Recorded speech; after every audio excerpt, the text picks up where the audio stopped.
wear black. I didn't want to wear red and then clash, you know. Do you want to give up any state? No, I don't. I am like, the answer's no. That's answer's no. That's been the dominating thing. Yep. Okay, we're going to go straight to questions. If you would, please raise your I like hand. these chandeliers, actually. We're fancy. I love them. How come there's, there is one above me. Hi, Coach. I'll start. I got the mic first, so I'll start back here. Carrie Osep, WVTM 13 here in Birmingham. We've had a bit of a theme in the discussion today about the growth of women's basketball. Love it. Yep. Yes, and just to start it off simply, just obviously you've seen a mass amount of growth starting here in this conference. Yep. What have you liked about it, and what is still left? Yeah, I mean, obviously I played in the SEC several years ago, and we had a lot of attention back then, but now with, the media and social media and, just everything that we're doing right now, and even the game last night, the WNBA game was amazing, and it was exciting to watch, and you saw a lot of different celebrities there, and, that's a great way to get everything, moving in the right direction. I don't think it's where it needs to be yet, but it's definitely moving in the right direction. Gabrielle Lewis, the next. You're two in the position. Can you talk a little bit about what you're personally excited for, and then also what you see for this team? Do you feel like they're contenders? Do you feel like they're in transition? I feel like we're secret.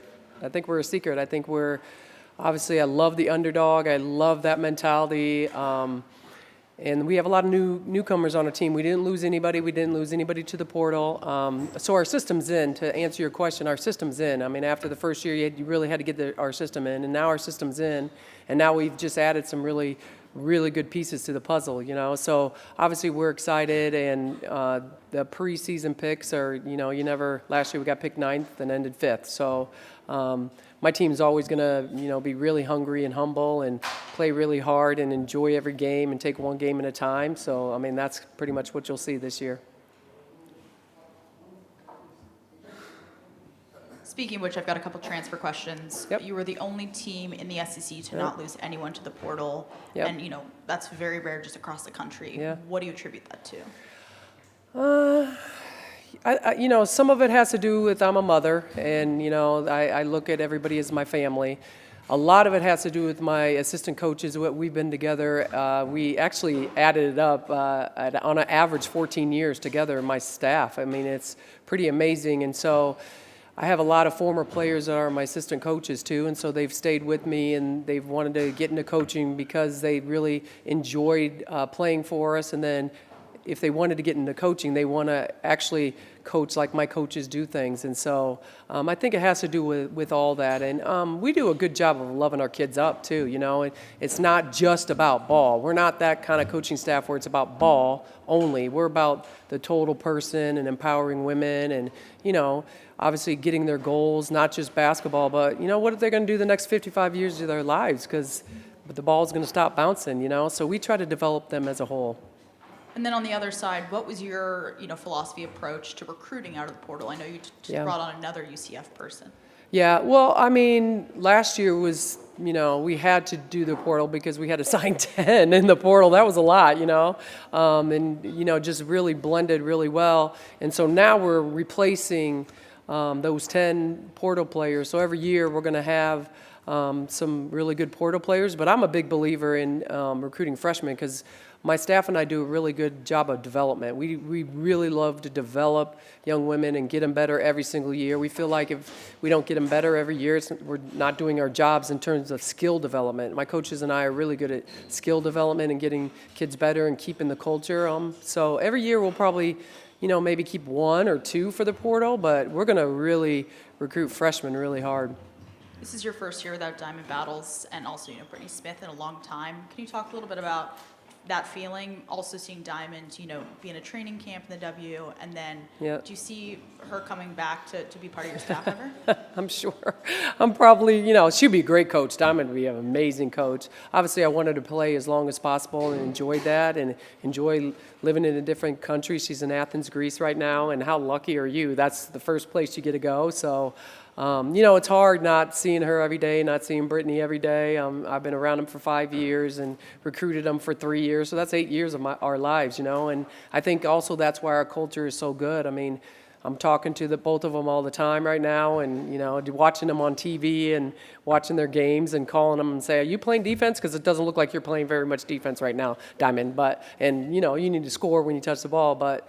It's a different team, obviously, without Diamond, but we have some newcomers that are really filling that role in terms of that dog mentality and that toughness that everybody liked about Diamond. We have some people that are already filling that role. Hey, Coach. AP Stedham, AP and Kelly, as we see it, syndicated radio. Coach, what is the culture you're trying to establish? And you mentioned Nikisha. What does she do for you on your staff? Yeah, I mean, I have three really, really talented assistant coach. One is Tani Valerio, and she does a great job of coaching the ones and the twos. So the point guard, she played a point guard. She was a point guard for me in college. Our three guards, Nikisha Sales coaches them, develops them, trains them, all that. And then Isukin Uzamare is our post coach. So I have three phenomenal coaches, and it's fun in practice watching them, because you and I were talking after that, and you were saying Nikisha used to shoot these shots from half court and they go in. She's still doing it, and Tani used to be a great passer. She's still doing it. And Isukin laughs and says she's like going to get every rebound and kick it out to Keish so she could shoot it, So they still are very active. They play in practice. They trash talk in practice. So it creates a lot of fun in practice with our players and stuff, and super competitive, So love that. I love that. Sometimes I'm like, okay, Keish, it's enough. Like, stop scoring so many points. Or Tani, just calm down. But our players love playing against them, and the days they come out to practice, they walk out to practice, and, every day they don't play, but they start warming up. They're like, oh, gosh, here we go. They're going to play today. So I've just had some really amazing coaches that are still athletic and still can play. From your perspective as a player and now as a coach, what edge does it take? I know it's hard to put your finger on it, but what edge does it take to become a contender in such a competitive league that we're now seeing with the SEC these past few years? Oh, I definitely, it's that dog mentality. I mean, obviously that's why I'm at Georgia again, because that's my mentality. That's how I played. That's how we played in the past. And so I think it's that edge of the mental toughness part. I mean, I think there's a lot of talented players in the league, but it's like, can you bring that out of them? And they compete every single day. And that's why our defense really ignites our offense. I mean, we start with that and we get after it. But, once we start getting, really hyped with our defense and that dog mentality, then our offense goes into that. But, I mean, I think in the SEC, a lot of teams are like that, and so we're competing against that day and night, and I love that. That's like the favorite part of my game. Speaking of that defense, it was something y'all became so known for last year. Yep. Do you tweak the style at all with the new players, or are they kind of learning that? And then do you feel like the team's identity still rests on that defensive edge? Well, now you're giving away the scouting report a little bit. But, I think that I learned from the best, Andy Landers, Vivian Stringer, and when I played for them, that was, the reason Georgia went to the Final Four and 5 times, it's because they had that tough defensive mentality, you know what I mean? And the Pat Head Summits teams were the same thing. So obviously, I think championship teams, and most college coaches will say the same, championship teams you have to be a great defensive team, because some days your shots are off. So I think defense is something that can be very, very consistent, right? So, with our teams, we're going to be that defensive team that's going to wear you out. We're going to be that team that, you're like, get off me, like, and we're never going to back down. We're just going to keep coming. And I just learned that's how I played, and that's how I love to play, and just, get after people. But we're gonna do some different things this year too. Last year we came in with that system just because Diamond and Brittany and Lish and our players that came from UCF really knew that, and they loved it, right? But we're gonna tweak some things, but I'm not gonna give you my whole scouting report.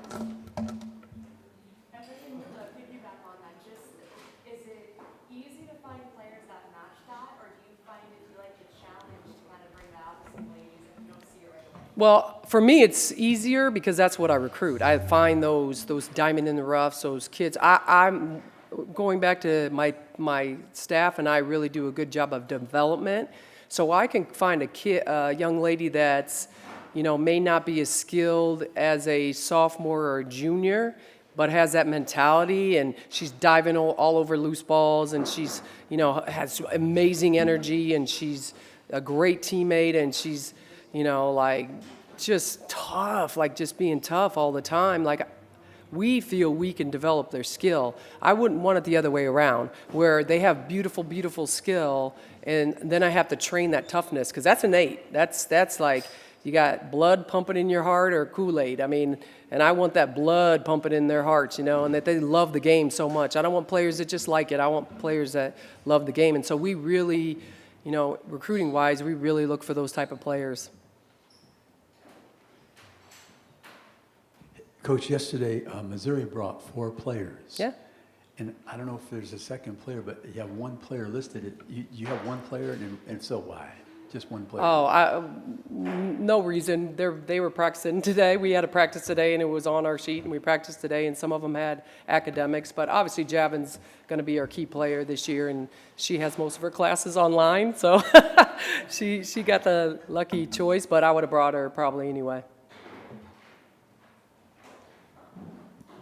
Speaking of Javin, can you speak to what you've seen of her development in the last year and Yep. what the role you feel like she's going to play on this team this Yeah, year? I mean, she's going to be our go-to player for sure. I wish I would have coached her all 5 years. Oh my gosh, I can't even imagine. But she's really bought into our mentality. She's really bought into the style of play we do. She's really bought into her fitness part and getting her mind, body, and soul ready to go, and that dog mentality and that toughness thing. I mean, it takes a while to develop that, and this is only our second year with her, so she would be in my system a sophomore. Usually sophomores start to really rise up, and she looks amazing. She's really taken on that role. She's kind of a quiet assassin, but I'm forcing her to be more of a talker, more of a leader, more aggressive in terms of like how she plays, and she can score on the block, she can score on the perimeter. She's got all kinds of really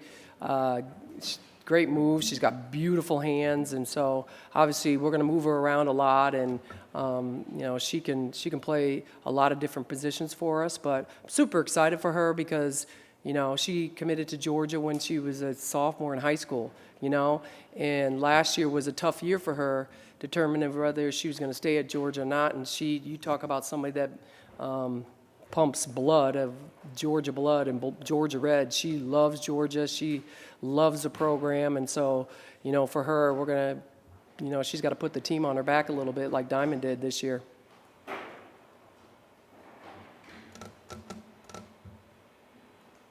Like you talked about, you lost a lot of people, just to graduation. Quite a few leaders, Diamond, Brittany, Alicia, lots of folks. Who are the leaders you see emerging, and do you feel like there's kind of a vacuum they've left? Not at all, because we develop from freshmen right away when they get in as freshmen, teaching them how to be leaders, what to say, how to talk. I give them a role every day in practice. If it's like, everybody, sprint or everybody, I just give them a vocal role to do every single, day in practice. But I think that a lot of people don't talk about, her name now is Jordan Cole. Used to be Jordan Isaac. She got adopted. It's a beautiful thing. But Jordan is an amazing leader for us. She's definitely going to be a captain for us. She was a captain last year. She's very vocal. She has a huge IQ. She's a dog. She plays hard. She does all the little intangibles, on our team that don't get in the stat sheet, Obviously, Javin is going to score a lot of points and get a lot of rebounds, but Jordan does so many other things that people overlook. But as a head coach, and most people head coaches that watch us know that she's one of our toughest players on the floor, and she's always been that great leader for us. I think some of our newcomers are developing into some great leaders too. It's just so fresh for them right now. Any more questions? Okay, thank you, Coach. Thank you. Okay, you guys can go home now. No.